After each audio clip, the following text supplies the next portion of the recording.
Harapan saya, Pak Jokowi sadarlah. Selesaikan polemik ini dengan jiwa yang besar. Cabut laporan polisi semuanya. Tunjukkan ijazahnya, selesai. Kalaupun masih ada orang yang celometan mempermasalahkan ijazah, biarkan saja. Kalau Pak Jokowi yakin itu ijazah asli, mengapa takut? Seperti saya alumni dari Institut Pertanian Bogor. Saya tidak takut ijazah saya dikolek-kolek atau dikulik-kulik sampai kapanpun. Karena saya memang asli lulus dari IPB tahun 1987. Tidak ada yang saya khawatirkan. Kalau yang ada yang mempermasalahkan, tidak peduli saya. Toh teman-teman seangkatan saya, kampus saya, lingkungan terdekat saya tetap meyakini bahwa saya alumni dari IPB. Nah, itu bisa dilakukan juga sama Pak Jokowi. Mengapa takut? Udah biarkan saja orang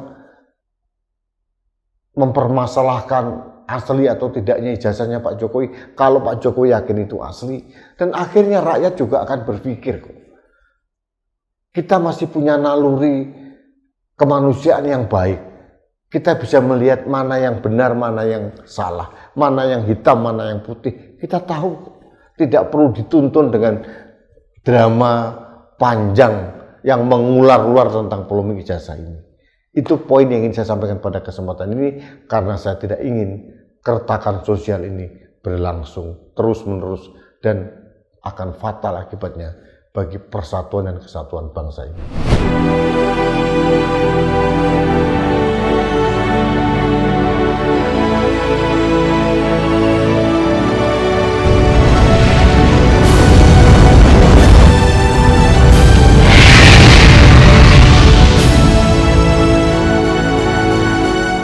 Halo sahabat Indonesia, kita bertemu kembali dalam Opini Rudi di Anak Bangsa TV. Sahabat Indonesia, mungkin sebagian besar dari Anda mengikuti acara televisi dari iNews, Rakyat Bersuara. Itu menempatkan dua pihak yang diametral tetap terkait dengan polemik ijazah Jokowi. Kalau kita melihat itu dari narasumber maupun penonton, begitu tajam perbedaan mereka dan mereka melakukan segala cara untuk memojokkan satu dengan yang lain. Dan apa yang ditampilkan di televisi itu menunjukkan ekspresi nyata di publik yang saat ini terjadi. Di publik, pro dan kontra terkait dengan ijazah Jokowi juga sangat diametral. Di publik kita bisa melihat terekspresi dari media sosial. Dan masalah ijazah Jokowi ini sudah mengular kemana-mana, beranak pinak masalahnya, termasuk mengkait-kaitkan dengan tokoh-tokoh yang tidak ada kaitan sama sekali, termasuk tokoh bangsa Muhammad Yusuf Kalla. Sampai seorang Yusuf Kalla yang biasanya terlihat sangat santun, damai, sejuk, mencerahkan, akhirnya terpaksa karena kejengkelannya yang luar biasa sampai meluap emosional seperti itu. Saya pribadi sangat mengerti mengapa akhirnya Pak Yusuf Kalla yang terkenal sangat santun, damai, menyejukkan dan mencerahkan itu akhirnya bisa terpancing emosinya. Memang menurut saya keterlaluan tendangan atau tekanan narasi yang dibangun oleh kelompok-kelompok tertentu terhadap Pak Yusuf Kalla. Wajar beliau tersinggung, wajar beliau emosional. Nah, gambaran diametral sosial masyarakat Indonesia sebagai akibat dari ijazah Jokowi ini sudah nyata, dan penyebabnya satu-satunya harus kita akui, sikap Jokowi yang enggan menunjukkan ijazahmu mana.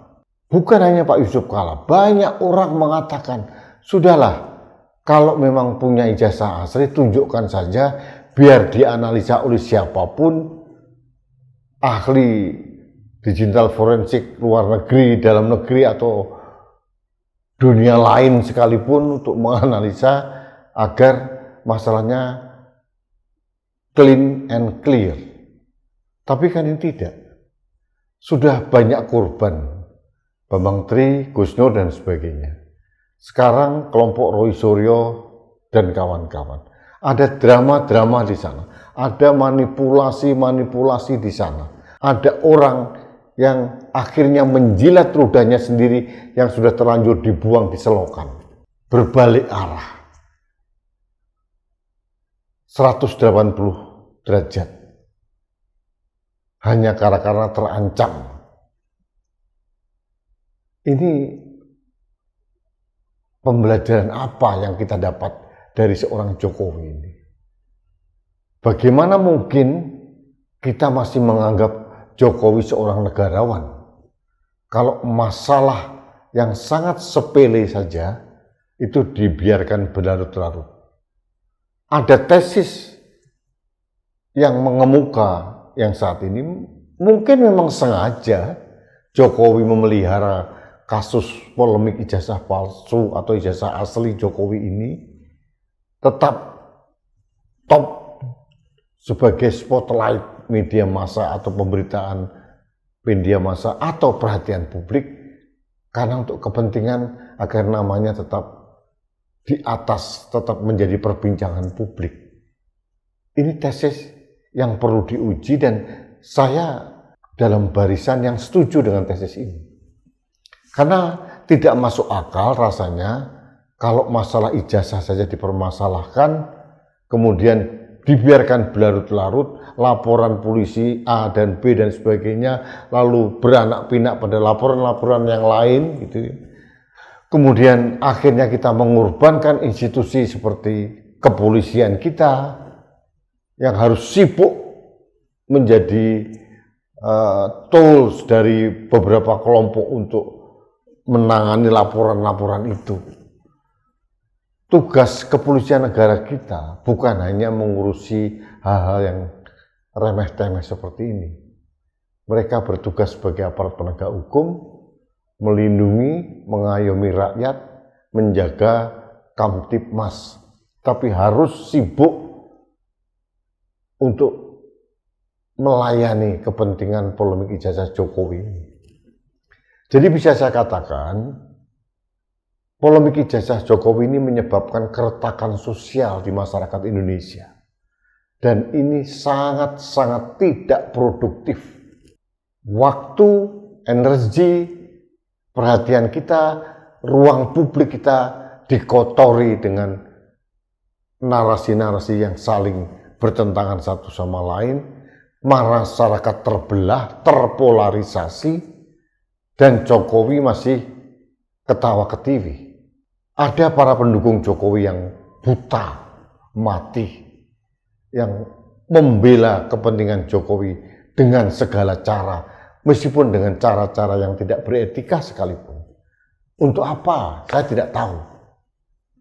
Mengapa mereka tidak bisa melihat bahwa mengkultuskan seseorang itu bukan tindakan yang beretika sebetulnya. Kita mengkultuskan seseorang itu untuk kepentingan apa dan apa manfaatnya untuk bangsa ini. Seolah-olah Indonesia ini hanya Jokowi yang mempunyai peran, lalu mereka kultuskan. Pemimpin bisa silih berganti. Tapi yang paling penting kita mendukung apa kebijakannya, apa manfaatnya buat bangsa dan negara ini, bukan didukung mati-matian. Sudah pasti orang menduga bahwa kepentingan Jokowi adalah mempertahankan dinasti politiknya karena ada anaknya di situ. Di sisi lain, penentang Pak Jokowi juga sama. Ada yang dulu begitu organik dari awal memang pembenci Pak Jokowi, ada yang kemudian terpengaruh dengan polemik ijazah Jokowi, dan semuanya dilakukan di ruang publik dengan secara frontal. Ruang publik kita jadi terkooptasi dengan kepentingan dua kelompok ini. Sedangkan kita, masyarakat Indonesia yang tidak punya kepentingan, akhirnya terpengaruh juga dengan kebisingan-kebisingan yang mereka timbulkan antara dua kelompok ini. Satu-satunya jalan sebetulnya adalah keinsafan seorang Jokowi untuk kembali ke tracknya bahwa dia adalah mantan presiden, mantan pemimpin negeri. Kalau mau disebut sebagai seorang negarawan, sudahi polemik ijazah ini dengan cara apa? Menunjukkan ijazah yang asli, biarkan dianalisis oleh siapapun, cabut semua laporan polisi sehingga kegaduhan ini berhenti. Kalaupun ada para peneliti-peneliti yang akan menganalisis, Pak Jokowi tidak perlu takut, tidak perlu khawatir kalau ijazahnya ini asli. Toh sudah didukung oleh alma maternya yaitu UGM, secara struktural mendukung, secara ex officio mendukung Pak Jokowi. Toh juga didukung oleh kepolisian, sudah condong mengatakan ini ijazah asli. Toh juga dari berbagai peradilan yang terjadi juga sudah mengindikasikan mendukung Pak Jokowi. Sebagai contoh, pengadilan citizen lawsuit di Surakarta juga keputusannya NU ditolak, padahal prosesnya sudah panjang gitu. Sependek pengetahuan saya, keputusan NU itu dikeluarkan oleh pengadilan sebelum pemeriksaan saksi-saksi, ahli dan sebagainya. Tapi saya tidak tahu lah. Jadi bagi saya polemik ijazah Jokowi ini mengorbankan banyak hal. Tokoh-tokoh bangsa yang tidak terlibat jadi terseret-seret. Perpecahan anak bangsa ini real terjadi di masyarakat, real maupun di media sosial, di televisi. Kemudian resources penegak hukum kita juga akan tergerus karena mengurusi hal-hal seperti ini. Jadi hampir tidak ada manfaatnya polemik ijazah Jokowi ini bagi Indonesia. Kalaupun dikatakan itu asli, sudah selesai. Pak Jokowi tidak akan dirugikan. Nah, sebaliknya kalau itu palsu, ada konsekuensinya. Bagaimana dengan KPU di Solo, KPU di DKI Jakarta, dan KPU Pusat, dan lembaga-lembaga tinggi negara yang mengendorse dan meng-ACC tentang ijazah Jokowi itu. Jadi, akhirnya saya melihat bahwa polemik ijazah Jokowi ini sudah kehilangan konteksnya, sudah kehilangan substansi masalahnya karena terlalu banyak anak pinak masalah yang muncul di atasnya. Sampai penistaan agama dituduhkan kepada Pak Yusuf Kalla. Sampai akhirnya Pak Yusuf Kalla harus capek-capek mengundang semua orang-orang atau tokoh-tokoh yang terlibat dalam konflik Fuso maupun konflik Ambon misalkan. Ini kan effort yang harus dijalani oleh seorang Pak Yusuf Kalla untuk mengkonter hal seperti ini akibat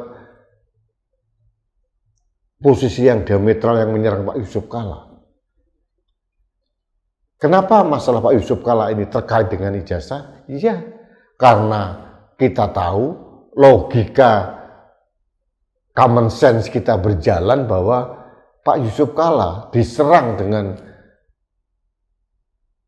materi ceramah beliau di kampus UGM pada bulan Ramadan yang lalu, sudah 40 hari lebih yang lalu, dipotong kemudian dinarasikan seolah-olah Pak Yusuf Kalla melakukan penistaan agama. Pemotongan ini dan narasi yang dibangun oleh kelompok-kelompok pendukung Pak Jokowi ini itu mungkin respon dari narasi Pak Yusuf Kalla bahwa udahlah tunjukkan saja ijazahnya, selesai. Mereka seperti ngamuk atas apa yang disampaikan oleh Pak Yusuf Kalla, sehingga Pak Yusuf Kalla harus difitnah, harus dituduh macam-macam. Dan ini kan sangat tidak manusiawi menurut saya. Kita tidak pantas memperlakukan tokoh bangsa sekaliber Pak Yusuf Kalla dengan cara begini. Jadi semua berpulang pada inti masalahnya polemik ijazah yang tidak kunjung selesai. Kuncinya tidak mungkin juga Pak Prabowo berani mengintervensi. Kuncinya adalah satu, kelegowoan, keinsafan, kerendah hatian, kenegarawanan seorang Jokowi untuk menuntaskan semua polemik ini. Sudah tutup saja semua laporan polisi, selesai, tidak melalui restoratif justice, cabut aja masalahnya, tunjukkan ijazah, selesai. Tidak ada lagi yang dikriminalisasi, tidak ada lagi yang dituduh sana tuduh sini, tidak ada lagi anak pinak masalah baru yang muncul, dan negeri ini guyup. Kenapa saya mengatakan hal itu? Saat ini negeri ini sedang tidak baik-baik saja. Secara ekonomi kita sedang menghadapi kenaikan harga di semua sektor vital kita yang luar biasa. BBM non subsidi sudah naik, LPG sudah naik, dan itu pasti akan diikuti dengan kenaikan-kenaikan harga-harga yang lain.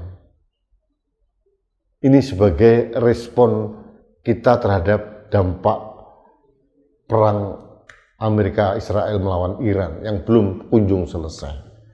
Krisis energi kita di depan mata, lalu kita masih menghabiskan waktu untuk membicarakan tentang polemik ijazah. Ini sangat tidak produktif.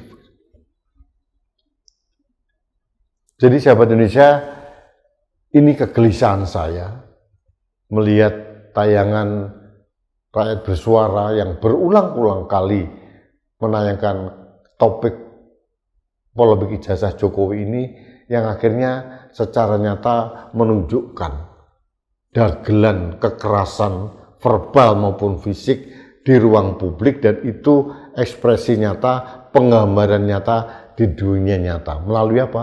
Melalui tayangan media sosial, di masyarakat yang real, mereka terpecah belah,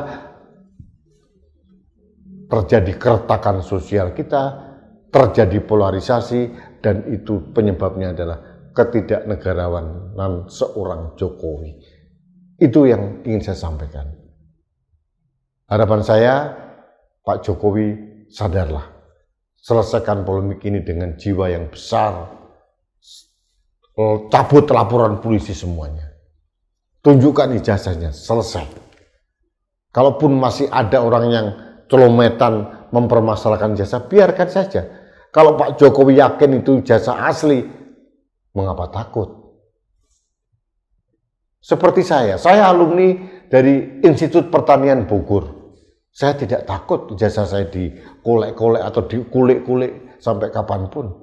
Karena saya memang asli lulus dari IPB tahun 1987. Tidak ada yang saya khawatirkan. Kalau yang ada yang mempermasalahkan, tidak peduli saya. Toh teman-teman seangkatan saya, kampus saya, lingkungan terdekat saya tetap meyakini bahwa saya alumni dari IPB. Nah, itu bisa dilakukan juga sama Pak Jokowi. Mengapa takut? Udah biarkan saja orang mempermasalahkan asli atau tidaknya ijazahnya Pak Jokowi. Kalau Pak Jokowi yakin itu asli, dan akhirnya rakyat juga akan berpikir kok. Kita masih punya naluri kemanusiaan yang baik. Kita bisa melihat mana yang benar, mana yang salah, mana yang hitam, mana yang putih. Kita tahu. Tidak perlu dituntun dengan drama panjang yang mengular-ular tentang polemik ijazah ini. Itu poin yang ingin saya sampaikan pada kesempatan ini, karena saya tidak ingin keretakan sosial ini berlangsung terus-menerus dan akan fatal akibatnya bagi persatuan dan kesatuan bangsa ini. Terima kasih. Kita bertemu kembali dalam Opini Rudy selanjutnya. Sampai jumpa.